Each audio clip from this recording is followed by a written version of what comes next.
episode of Stock Talk. This is actually episode 21.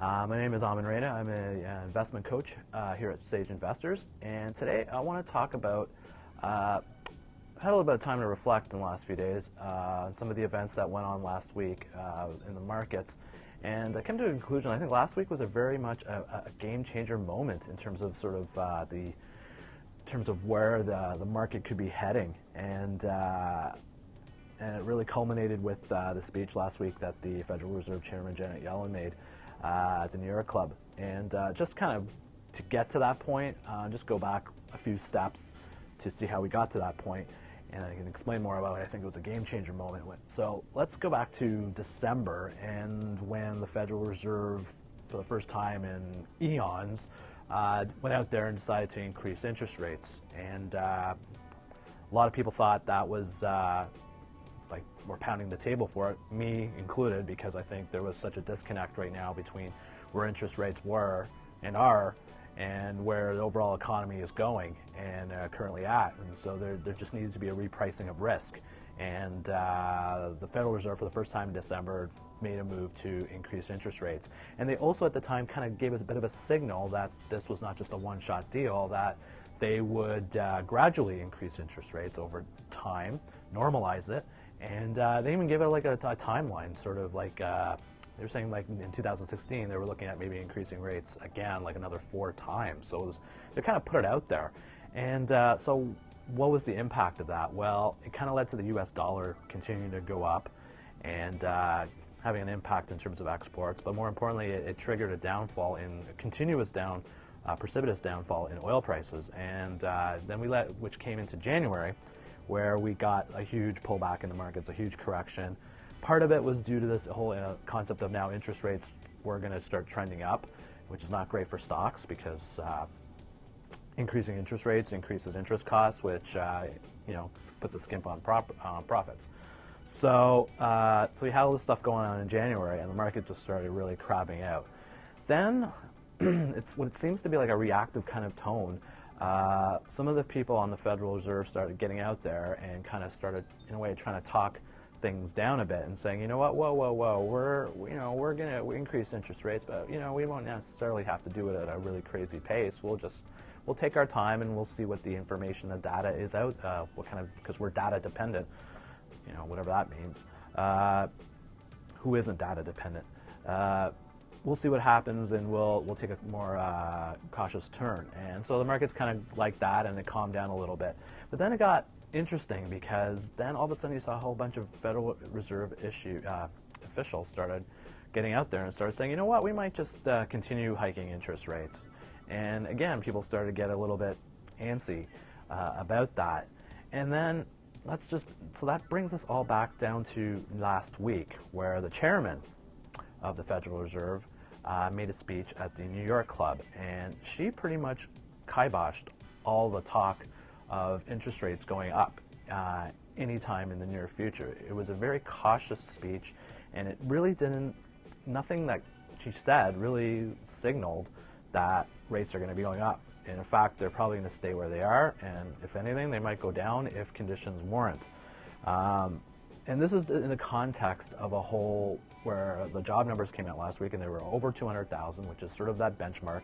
If the U.S. economy is generating 200,000 jobs plus per month, it's a healthy sign of the economy. You have other indicators out there that the economy is going much better than it was many years ago in terms of exports. If you just do a scan of the LA ports, it's actually doing booming business. It's like record volumes of products and goods are going through that, one of the largest ports in the U.S. So everything out there, real estate prices are going up, people are working, all good signs of a healthy economy, not an economy that's going into a recession or anything. So why drop interest rates? And so there's this huge disconnect between what the leader of the Federal Reserve is saying and what her minions are saying. And it's creating a lot of kind of uncertainty and kind of clouding a lot of there's not a lot of clarity coming out of what is such a significant institution. So the impact now basically of what she said, of interest rates looking like they're not going anywhere, is that you're going to start seeing certain things happening. And one thing is U.S. dollar now starting to pull back. If the U.S. dollar is pulling back, that means U.S. goods and services are cheaper, which means they're going to be more competitive, which they can generate more revenues, which increases profits, which increases potentially stock prices. The flip side of it also is that a lower U.S. dollar is going to put a bit of there's an inverse relationship between the U.S. dollar and commodity prices. So if the U.S. dollar starts tracking downward, well, that's going to put upward pressure on commodity prices like oil, gold, and we're seeing that now. Gold is at, has been surging the last 15% this year, and the oil prices, forget about the supply-demand concept out there of oversupply, oil prices have been up. Remember, they were around $25, and now they're 40. Well, now they're about 36, but anyway. And the other key impact that kind of is a bit of a game-changer moment is in terms of if the U.S. dollar tracks down, like for people like me who hold in Canada, I'm up in Canada, who hold a lot of U.S. dollar kind of assets or stocks. Well, a weaker U.S. dollar is going to cut my returns on my portfolio. So that's kind of a negative game changer moment from that perspective. But the reality is, the fact that Miss Yellen called, or I call her DJ JL, Signal basically overruled her committee and just said, you know what, we're not doing anything right now, is a real significant moment, because I think what it's doing, what she's saying is that the party is going on, and we're going to keep interest rates low, and we're going to keep printing money and flooding money into the system. And what that means is all this excess money is going to continuously look for a place to park. And again, the best place to park, the best party in town right now, and has been for the last 5 years, has been stocks. So it wouldn't surprise me to see stock prices kind of track up in the short to medium term. And a lot of it is just purely by the signaling that we got last week. And one of the tenets, I guess, of investing is you really don't fight the Fed. If the Fed says interest rates are staying low, it's hard to want to take the other side of the trade, because usually that's the way what they signal it out kind of is how things tend to play out. It's one of the few actually places where you really don't want to be too contrarian to what the consensus is thinking on that. In terms of a learning point out of this whole confusion, I guess, the reality is, one thing we know a lot now about the Federal Reserve, as much as they say they're not dependent upon what stock prices are doing, they're clearly dependent. A lot of the decision making and policy issues announcements that have come in the last year plus two have really been stock market driven. And it's just basically, if Wall Street freaks out on something, the Fed gets cold feet. And the fact that they increased rates in December and then basically it backed off when there's really no reason to back off, just shows how a lot of, well, let's just call it what it is. They just got a lot of cold feet, and they just don't have the guts to do it.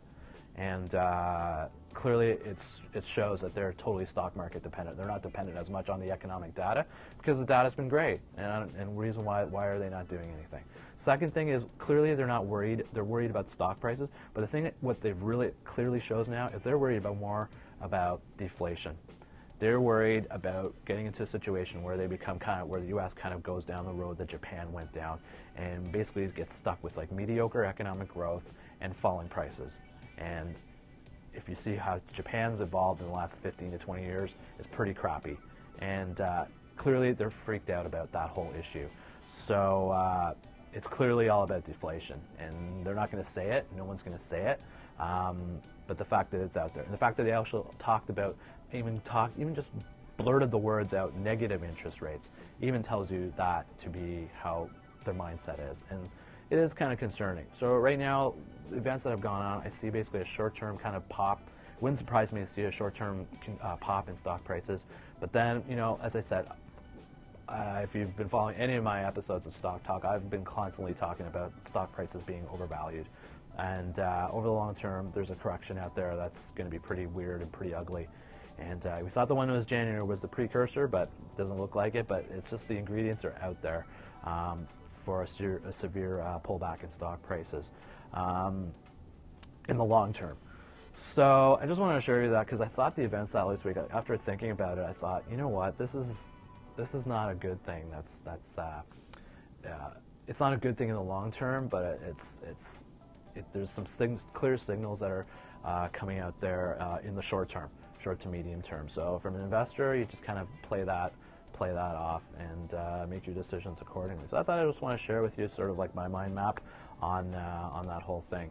That's all I got for you. That's another edition of Stock Talk. If you have any questions, feel free to shout out either through through Twitter. I'm usually on Twitter all the time. At Sage Investors is my handle, so direct message me, or give a shout out through my through email, through my website, www.sageinvestors.ca. So that's all I got for you today. We'll catch you again. My name is Aman from Sage Investors, and we'll catch you again.